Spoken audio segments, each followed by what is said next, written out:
చీకటి తరువాత వెలుగు తప్పకుండా వస్తుంది. చీకటిలో చిరిగిపోయే బతుకులు ఎన్నో. ఎన్నో జీవితాలు చీకటిలో కరిగిపోతున్నాయి. ఎంతోమంది ఆడపిల్లల జీవితాలు మృగాల్లాంటి వారి చేతిలో బలి అవుతున్నాయి. ఆడపిల్ల జీవితం ఎప్పుడూ అంధకారమే. తాను బయట వాళ్ళతో, ఇంట్లో వాళ్ళతో పోరాడాలి. చీకటిలో వాళ్ళ కన్నీళ్ళ వెనుక ఉన్న బాధ అర్థం చేసుకునే వారే లేరు. ఎన్నో జీవితాలకి ముగింపు కూడా ఈ చీకటి ఇస్తుంది. జీవితాలు ఎప్పుడు మారుతాయో, వెలుగు ఎప్పుడు వస్తుందో అని వేచి చూసే వారెందరో.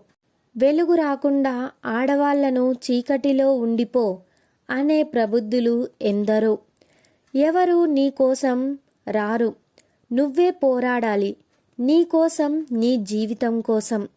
నీ జీవితం చీకటిలో ఉండే వెలుగులా మారాలి. నువ్వే వెలుగే, దివ్యవి కావాలి. ఎవరు రారు, నీ కోసం పోరాడు, గెలువు, చీకటిని ఛేదించు.